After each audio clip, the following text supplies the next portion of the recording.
Affaire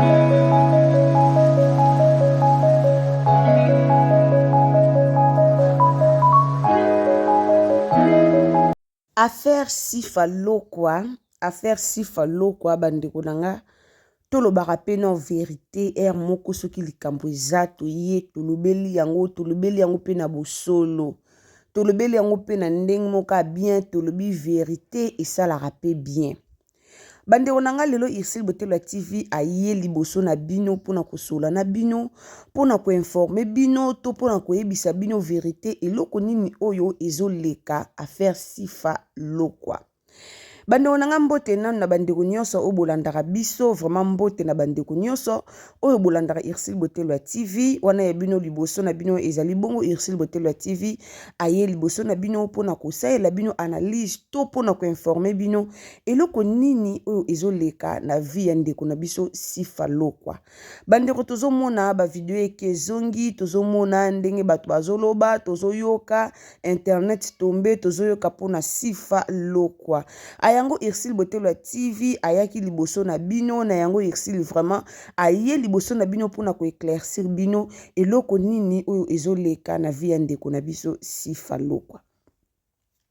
Na pesi bino mbote na kombo na Yesu mbote na batu nyonso vraiment oyo bolandaka biso na lingi na pesa pe ba merci na ngai na batu nyonso oyo bosutenaka chaîne na biso en tout cas boza ebele oyo bolandaka biso pe bosutenaka chaîne na biso vraiment nzamba lola apambola bino azala likola misala na bino a protéger bino bozangaka mbongo te ya kofuta wifi to mega pona kosutenaka misala na biso bambote na ngai na princesse Alegria ba bisou na yo esika ozali linda bukulu ya balinda merci pour na soutien balobi commentaire à liboso eutaka epa ya linda bukulu ya balinda on a tout profité to souhaiter joyeux anniversaire na Chouchou Botelo balobi moi oyo eza moi na yo donc tito koma na fin du mois ndete ko stopper ko souhaiter yo ba joyeux anniversaire donc moi o mobimba eza moi na yo Chouchou Botelo atanti na bana joyeux anniversaire en tout cas nzamba pambola yo nasambela nzamba pambola kao mingi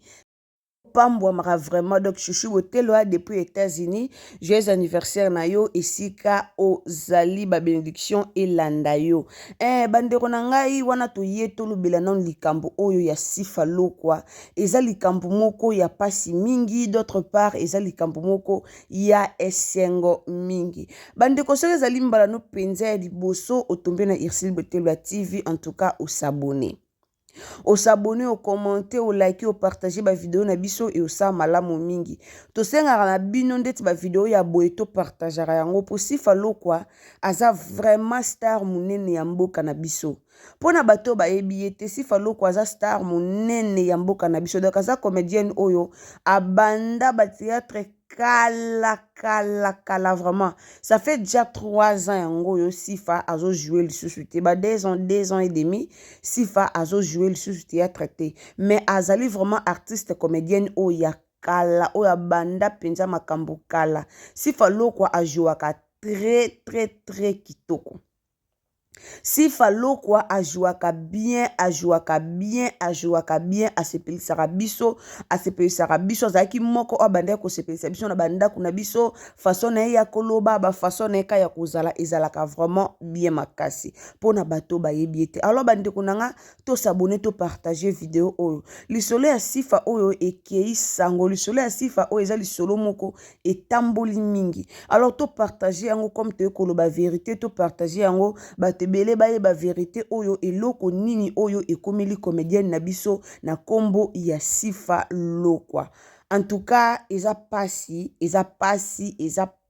makasi bande rototsaka numéro na biso wana liboso na bino pona ba remarque kaka ndenge ezalaka donc soko moni oza na remarque moko oyo moni ya kosala biso en tout cas numéro na biso eza wana liboso na bino bo hésiter te kosala ba remarque na bino bo sala ba remarque bo komela biso na WhatsApp bo benga biso na WhatsApp toza wana pona bino tokoyamba bino Irsil Botelo azalaka wana pona bato balingaka ye pona bato basutenaka chaîne na ye ekende liboso alors naza elongo na bino toyena likamba Sifa Lokwa one sengo te toye kobeta lisolo ya sifa lokwa oyo teke oyo ya kochola ya koseka soki ya osala nini en tout cas toye kobeta lisolo oyo na pasi na motema toye kobeta lisolo oyo na baregret d'autre part toye kobeta lisolo oyo na esengo tomonaki mikolo eleki baprofesi moko ebimaki mpona sifa lokwa o sifa lokwa o kutu sifa lokwa aza baprofesi ebimi azokufa kala te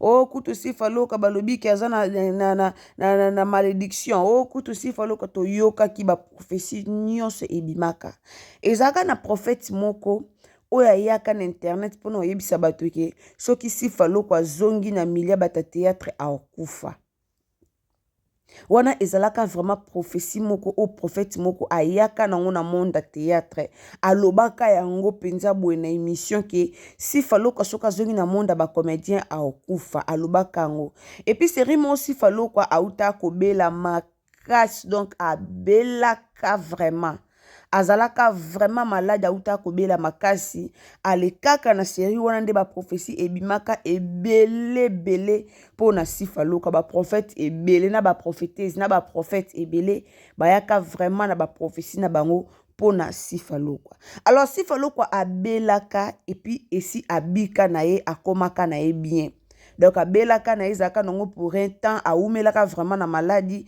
d'ailleurs après maladie na ye tomonaka sifa lokwa na page na ye ya Facebook asalaka baémission na ye mpona koremercier bacomédien oyo balekaka mpona otala ye na sire natielaka bino yango awa na Ursule Botelo ya TV ndenge nini sifa asengaka bamerci na bacomédien nyonso oyo balekaka mpona kotala ye mpona korendre ye visite asengaka vraiment bamerci bandeko natielaka bino émission wana awa totalaka émission wana elongo na bino ndenge sifa lokwa asengaka bamerci na bato nyonso oyo basoutenaki ye alors Ursule Botelo ya TV aye liboso na bino mpona nini bandeko na nga bato nyonso oyo bomitungisa sifa asala sous théâtre te e sifa jouara sous te tokomaka tolali tolamuki be problème ya sifa eye tokomaka tolali tolamuki be problème ya sifa eye alors pourquoi sifa lokwa ajouaka lisusu te en tout cas théâtre na ye ya suka oyo asalaki ezalaki na SB auta osala théâtre ya suka kuna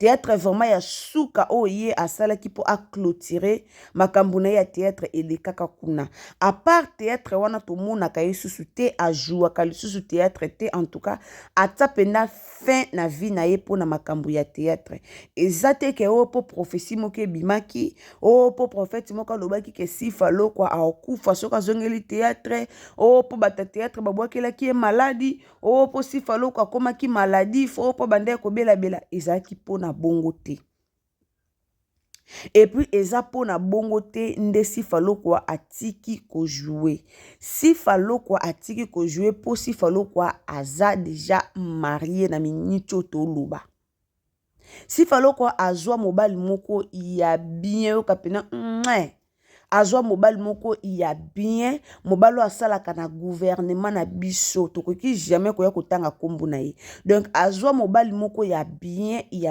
na explikaki bino déjà likambo na émission na ngai ya sifa lokwa oyo nasalaka wana na explika bino déjà pourquoi sifa lokwa azojoue te nayebisaka bino yango comme tozwi bamessage ebele eya na bato ebele oyo balingaka biso eya na bato ebele oyo bayebi ke biso atolobaka vérité bayoki mamba sifa nde bakontakte biso mpo toya lisusu koinforme bino eloko nini oyo ezoleka epai ya sifa lokwa yango na ye lisusu pour la deuxième fois na bandela eloko na bino mpona koinforme bino ke sifa lokwa aza en bonne santé sifa lokwa aza maladi te na miniti oyo tolobela sifa lokwa a maladi te sifa lokwa akoma déjà mwasi ya mutu alors mobali na ye alingaka lisusu te komona ye na ekiri ya bato ya théâtre bino mo bandeko nanga boolandanga boyebi bata théâtre nde bakenda sangwa mabe bata théâtre na biso bakenda sanga mabe par rapport ya passé ya bayana na biso mikolo oyo ya théâtre kala oyo tokotanga kombo te passé na bango ezalaka mabe nde yango wana bata théâtre bakenda sango ya mabe donc série na bango babanda korenye bayana na biso mikolo ya kala na théâtre donc série oyo bango babanda korenye ya malonga ezalaka te. Ezalaka mingi bosoto, ezalaka mingi bondumba, bondumba vraiment ezalaka makasi na milieu ya bata théâtre. Donc ezalaka mingi bosoto, bondumba ezalaki mingi, bamakamba mabe ezalaki mingi. Donc ezalaki mingi ya malonga te. Ya malonga vraiment na milieu bata théâtre ezalaki te. Alors si Faloka comme azui mobali na ye ya malonga, azui mobali na ye moko akangi mwa bwe na ye na mobali moko asalaka na ye na gouvernement na mboka na biso, mobali wana alobi aza na posa ya komona mwasi na ye na milieu ya théâtre te po adeya na nyonso. Aopesa mwasi na ye deja nyonso. Pona visibilité si Falokwa azaka deya na visibilité na ye. Pona koyeba na si Falokwa esi ayebana na internet. Esi ayebana na monde théâtral. Alors mobali na ye a jugé bon que mwasi na ye avanda na ndaku comme mwasi ya foyer. Donc avanda na ndaku alanda lisusu mamba théâtre te. Série moko toyokaka o si Faloka azomona na te po akomi na zemi ya Omar. O si Faloka azomona na te po akomi boye. O si Faloka po azomona na te po asali boye po asali boye. Si Faloka atikala jamais kozala na relation ya bolingo na Omar Kabongo. Si Faloka atikala pete kobota mwana na Omar Kabongo. Abota mwana na Omar Kabongo te, azala pe na zemi ya Omar Kabongo te, azala pe na relation amoureuse na Omar Kabongo te. Ezaki ka ba rôle, to mona biso so ba rôle ba pesa ndeti rôle ba pesa ki dinana, ndeti rôle dinana a jouer na bobo na yi na chaîne ya yemoko dinana la douce. Wana to benga ngoni ba na relation amoureuse. Eza ba rôle. Ba rôle o ba pesa ka bango esenga ba mi kotisa. To moni rôle a dinana na bobo nde ba mi kotisi ba memi yango lokwa réalité. Ya ba rôle o ba pesa ka bango. Donc na sia ba rôle o ba pesa ka bango eloko musu o ebatama na kati wana ezala nango te. Ezala nango te bandeko. Donc bata théâtre il faut boye ba eloko wana. Kena bata théâtre ezaka ba rôle o ba pesa ka bango. Ba rôle o ba pesa ka bango ezaka réalité te. To koma ko surnommer Sifa mwasi ya Omar par rapport ya ba rôle o ba pesa ka bango. Mais leo na ye ko informer bino que Sifa lokwa atikala kozana relation amoureuse te na Omar Kabongo. O abota pete na Omar Kabongo. En tout cas vie privée na ye o abota te. Wana exhibote la TV ebite moins aya koko sabino ke abota to abota te wana na koki jamais kosa péché wana ya koko sabino. Mais o na yeko ebisa bino ezaki comme toyoka kaka ke bato abota na Omar Kabongo o asala boy nga o na yebi ke si Falokwa abota na Omar Kabongo te, si Falokwa azala pe na relation bolingo na Omar Kabongo te. Alors mobali na ye a jugé bon que mwasi na ye avanda na ndaku alongwa na groupement ya batu ya théâtre. En tout cas si Falokwa za kitoko bomoni kande bomona teinture na ye choco frappant komona ye de vibo azala pe bongo. Donc si Falokwa a joli a mwasi kitoko soka zui vraiment mobali mobwe apekisi ye na posa te na mono lisu na TV na posa te na mono lisu bwe. Donc c'est normal ba pekisa ye. Ce qui mobali wana alingaki po bande komone na TV. Oui, azana benkietide. Amuna lokwa kesho ka tiki mwasi na ye pe pembeni na TV ndenge ye azwaki ye po azaki na TV ndenge pe ba olinga mwasi ne po aza na TV. Donc pour la protection ya mwasi na ye mobali na ye aboyi na ye mwasi na ye aleka na TV, aboyi na ye mwasi na ye azongela ba théâtre ke ba théâtre basala bango lisu ba couple basimba ka mobali na ye aboyi. Siko to tika koya ko informer ke aussi Falokwa za maladi, ke aussi Falokwa bela, ke aussi Falokwa kota ndaku, ke aussi Falokwa za na zemi ya boti eza nango archi faux. Eza nango archi faux. Eza kande mobali na ye alingi valeur pona mwasi na ye, mobali na ye aboyi na ye mwasi na ye na groupement bata théâtre, mobali na ye aboyi na ye ke mwasi na ye akende lisusu basala ye couplage na Omar Kabongo. Aboyi ne mwasi na ye akende lisusu basala ye couplage na Bobo Manoka. Aboyi na ye mwasi na ye ke kozala su couple na Papa Nlema bana. Mobali na ye aboyi na ye. Alingi na ye te. Mobali naza mutu munene. Donc babala ye deuxième bureau. Babala ye quatrième, troisième, cinquième, sixième. Eza vie na ye moko. Nga ebisa bien toujours. Vie ya ba comédien et dépendant na bango moko. ebisaka bino ba vie privée na bango inutile toya kobetaka vie privée na bango mpo edépendaka na bango moko. Abala eza ye, abala te edépendre na ye, bazwa ye 6e 8e 9e 14e bureau eza ye.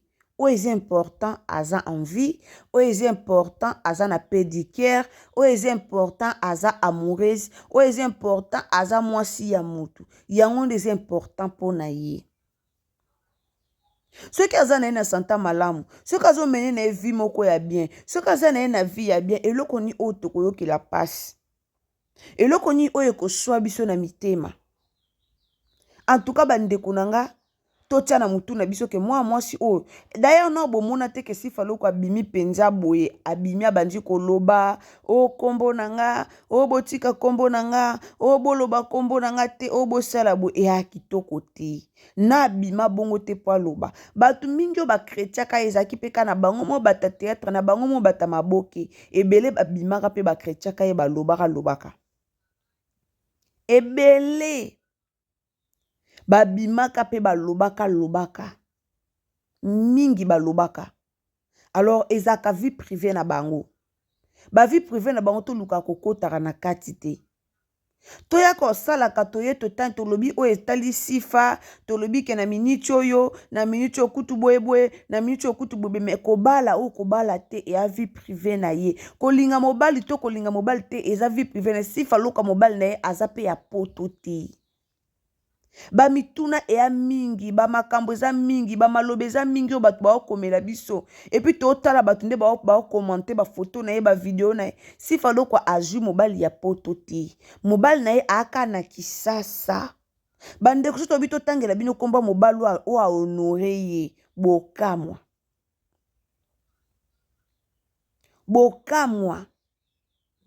Bokamwa pe bofongola minoko boloba mwa mobali oyo.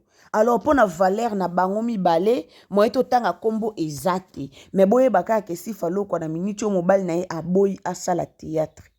Mobali wana azala marié to te etali nango biso te. Oyo ezotala biso kaka ke mobali moko boye azwi star na biso en charge, mobali moko boye abali star na biso, mobali moko boye avandisi star na biso mutu kimia, yango nde etala biso. Pour le reste etala Sifa Loko ye moko.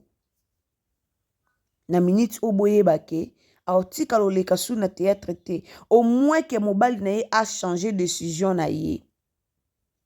Soki mobali na ye lelo a changé décision na ye, là ça va. Mais soki mobali na ye azo maintenir ka décision wana o azoela ki mwasi na ye ke au sala théâtre te, au bimate na écran, au bimate po ya ko sala théâtre. Soki mobali na zo maintenir ka décision wana, soki décision wana eza maintenir, boye bake Sifa Loko plus jamais na télé, plus jamais na mamba théâtre. Mais ce que Zaki a changé na ye décision na ye, to Sifa Loko ye moko pa moni ke ana posta liso leka na télé, ana posta liso ya visibilité, to mona ye na internet a oya na visibilité.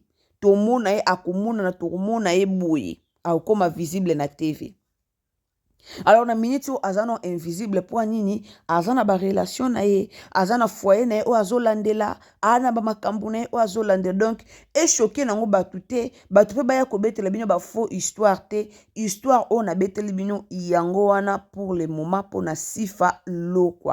Bandeko nanga en tout cas na pesi no merci na batu nyonso oboteli toyi na bino pona kolandanga na mamba Sifa Loko oyo. Po eza makambo ezoloba mamingi na internet batu muso balobi kete Sifa botoli muninga libala, muninga ngo peka ya théâtre, mubali ya Sifa atika na ye kozana mwasi na théâtre te. Azwa na ye mwasi na théâtre te. Azaka kana mwasi na ye Sifa Loko. En dehors ya Sifa Loko, soka aza na mwasi ne musu libanda, wana biso to tanga ngo te. Soka aza marié, wana biso to tala ngo te. O biso to tala ezake aza mobali ya Sifa Loko. Merci beaucoup na batu nyonso, merci beaucoup na batu nyonso o botiaka matoi pona kolanda Ursule Botelwa TV. Wana vraiment na yaki ko éclaircir bino likambo nini pona Sifa Loko, po likambo o botuninga ngo mingi, botindelinga ngo ba message mingi, yango na yaki ko éclaircir bino pona likambo oyo. Alors bandeko nanga kande na episaka bino soki vraiment ezambala liboso otombe na Ursule Botelwa TV. En tout cas, au s'abonner, au commenter, au liker, au partager et ça malamu mingi. Donc tous s'abonner et ça qui tourne ma casse. Abonnez-vous, commentez, likez, partagez. Tout partager émission pour que batebele baye ba vérité na vie ya Sifa Lo quoi. Ndeko soki yo aussi opportunité ya kokota oyoki vérité o en tout cas partager yango na bandeko mususu baye ba pe vérité na vie ya Sifa Lo quoi. Et puis bandeko nanga so ezambala liboso vraiment au fréquenter chaîne na biso na système moko ya bien na ndenge moko ya bien quand to yebisaka bino donc abonnez-vous. Abonnez-vous, vous s'abonner massivement, que s'abonner c'est gratuit, au fini cloche à notification pour que prochainement tant que tu as une émission nabiso et comme la yo directement aux notifications mbala moko pour que otala eloko nini o irsi botelo TV aye kolobela liboso nabino. Wana tokutani à la prochaine occasion, bisous, bye.